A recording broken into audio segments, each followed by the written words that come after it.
My best friend is a really great gift giver. I know that she plans gifts really far in advance and always dedicates so much time and thought into them. And I am so grateful for every gift I have ever received because I know how special they are.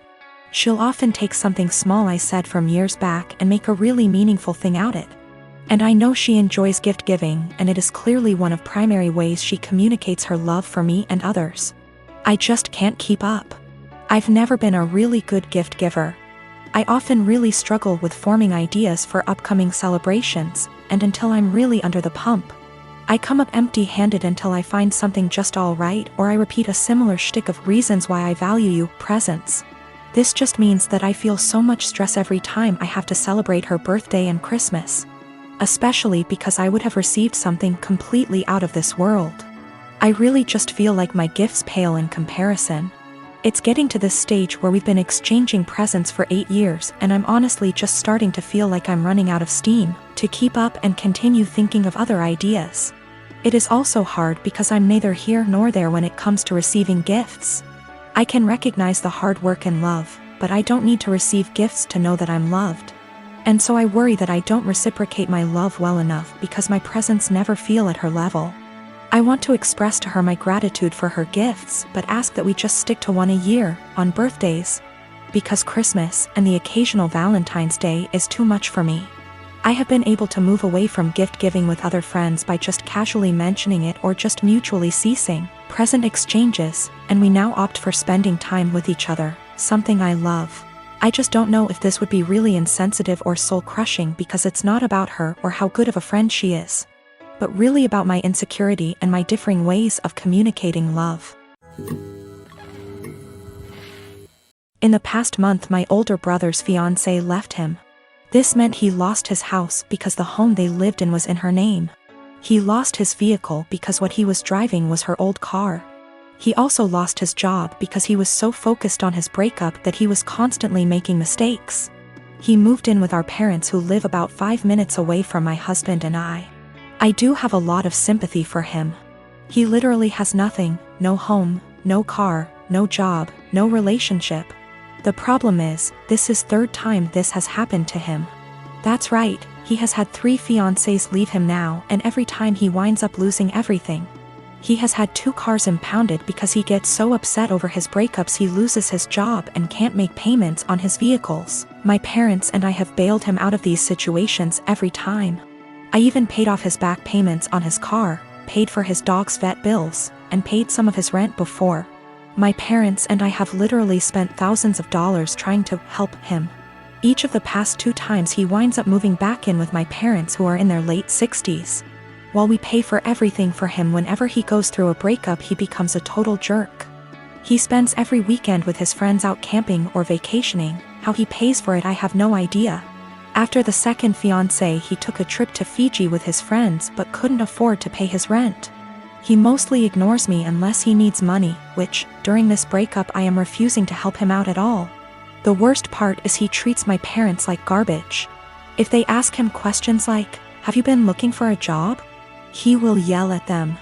He has no problem eating the food they provide for him and living in their house rent and utility free. And driving my mom's brand new car, which she got because he totaled her last car, but makes them absolutely miserable. My mom told me he will yell at them, call her stupid, trashes their house, sleeps all day, and leaves the care of his dog up to them. Every time I see my mom lately it's obvious that she's been crying. The most recent event took place on Sunday. In an attempt to get him out of the house for a while I offered to take him out in our boat. He seemed super excited about it, and when he's excited he can actually be a lot of fun to be around. He tells me he's hanging out with friends but will be back in town Sunday afternoon. Sunday afternoon rolls around and he's nowhere to be seen. I get a text around 6 p.m. that he's decided to go to a local tourist destination with all his friends. They are going to tube down a river. I'm bummed because I was honestly looking forward to it and because my brother has once again chosen his friends over his family. But it's whatever, I honestly don't rely on him for anything, so it's not that big of a deal. But then I find out he's driving my mom's car and she has to be in her office early Monday morning. Then the peaceful protests in our town turn into full-on riots and my brother is still not home. At this point he can't get home because they've blocked off access to our town, so he just stays with his friends, and I wind up taking my mom to work. My dad tries to talk to my brother on Monday about how irresponsible he was, and my brother just yells at him, and then locks himself in my parents' basement for the rest of the day. My parents are miserable. They want to help and have always said they will do anything for us kids. But they are just enabling my brother every time they bail him out. My dad has major health problems that are being exacerbated by the stress my brother is causing. My mom has a history of severe depression that I see her slipping back into the longer my brother is with them. I'm really close to my parents, and they are usually very fun people. The longer my brother stays with them, I am seeing them become depressed, short-tempered, and miserable. I tried telling them to kick him out. One of his friends would surely take him in. But they insist that they don't want to leave him homeless. I can't convince them to kick them out, but is there anything else I can say or do that might get my brother to get his head out his ass and get a job? How can I get my brother to see his behavior towards my parents is unacceptable? It just sucks. I used to really look up to my older brother because he is outgoing and funny and the sort of person everyone just gravitates towards. Now I'm just pissed at him for how he treats my parents and simultaneously scared for his mental health, because he clearly has a lot of problems. My brother is a very hardworking man, and at 27 he is now very wealthy and doing well for himself. He's been with this girl for 6 months, and throughout the time we have gotten close because we both like hair, makeup, and shopping. I never knew there was anything wrong with their relationship except when she texted me last week saying she would love to hang out, but thinks it'll be inappropriate because her and my brother broke up. I asked her why, and she said she was sick and tired of auditioning to prove she was with him for the right reasons. She went on to say that my brother is paranoid she's after his money, so he would test her, like leaving out his bank statements on their bed and getting upset when she picked it up, going out to eat at high-end restaurants he requested and leaving his wallet on home at purpose to make her pay the bill and prove she's not going out with him for money, never buying her gifts and questioning her when she asks why he doesn't. I was shocked, so I had to hear my brother's perspective.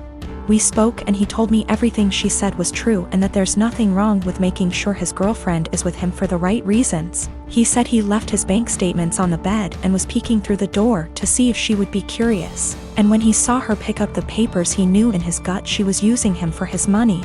So he set up the restaurant idea to see if she would get upset at paying a $500 bill, which she was. I asked him if he thinks her being an elementary school teacher could have contributed to her being upset at a $500 bill at a restaurant he wanted to go to, and he said no. He said the straw that broke was when she asked him why he hasn't bought her a single gift since they've started dating, when she bought him a gaming console and new rims for his car, and he knew she was just discreetly asking him to buy her an expensive gift. He confronted her and said he thinks she's with him for his money, so she said let me do us both a favor and dumped him and blocked him. He's upset about the gold digging. And when I left, he called me an asshole. He said I would never understand what it's like being a rich man and being used, and I get that concern, but I told him if he thinks any woman will be okay with his tests and auditions, he's delusional as hell. If he doesn't want to be used for his money, he should start dating people as wealthy as him or leave lower income people alone, if he's not going to be genuine in his relationships unless they pass his test. I've been married to my wife for 10 years and we're a mixed-race couple. I'm Asian and she's Caucasian. I've gotten along with her family, MIL, BIL, SIL, but I always felt like her father-in-law and other sister-in-law, Sarah, never liked me. I'm a professionally trained chef with 15+ years of experience, and I work at a high-end Chinese restaurant, a spin-off of a popular one in Beijing, in a large US city. My crew and I have won several awards, and I've been explicitly told I'll be the next executive chef. Sarah is also a professionally trained chef and works at a popular upscale French restaurant in the city. She constantly brags about it and, no joke, compares herself out loud to Ramsay and Bourdain. Whenever I'm at my mother-in-law and FIL's house and helping out in the kitchen, Sarah is always criticizing everything I do. Whether it's chopping, braising, marinating, etc., she always butts in with comments like, I think you should actually do X like this. I've been patient for my wife and sidestepping those comments, saying things like, thanks, but I think I'll stick to the way I do it. Things came to a head 2 weeks ago when my wife, Phil, and I were in her parents' kitchen prepping dinner for my Mil's birthday. We were running a bit behind, so things were heated, which I kind of like because it reminded me of work. And that's when Sarah walked in. She took one look at what I was doing, scoffed, and said something like, oh wow, okay, so that's not the right way of doing things. It hit a nerve, and I pretty sternly told her to stop criticizing my cooking and that I'm also a chef like her. She laughed and said, making kung pao chicken at some Chinese restaurant doesn't count. The kitchen went silent, father-in-law snorted / chuckled, and my mother-in-law yelled, Sarah, what is wrong with you? I stopped what I was doing, swore at her and called her a racist piece of shit, apologized to my mother-in-law for not being able to stay, and left for home with my wife. Apparently this caused a massive fight after we left, with my MIL / BIL / other sister-in-law taking my side and my FIL / Sarah saying, it was a joke but kind of true and that I was being too sensitive. The extended family somehow got wind of this and now everyone is arguing and taking sides, with my wife even getting texts from some her cousins apologizing for Sarah's behavior. Despite being on my side, my wife is begging me to apologize so that the fighting will stop, but I refuse to because Sarah and her blatant racism. I'm a chef working at upscale Chinese resto, my sister-in-law is a chef at upscale French resto. She's critical of my cooking skills and has now called it making kung pao chicken at a Chinese restaurant. Family at war, wife begging me to apologize. My wife has also informed me that now Sarah may be in trouble at work and she's blaming me for it. Apparently one of her co-workers heard her rant about what happened and reported it to management. So it looks like one of my wife's cousins found this post and put it on Sarah's Facebook wall going, this is you, right? Her FB friends are starting to comment with things like, if this is you Sarah then I'm disappointed. I think Sarah's still at work, shit might be hitting the fan soon and now my wife is pissed too. My wife got a call from Asiel. From wife's paraphrasing. Sarah started screaming back / crying at her the moment my wife picked up and said that she just got demoted because of her Asian slur husband. Apparently some of her co-workers have her on FB and showed the post to management, which combined with her earlier rant, double whammied her back to being a line cook and now she might get fired. My wife solidly on my side after taking the verbal abuse from Sarah.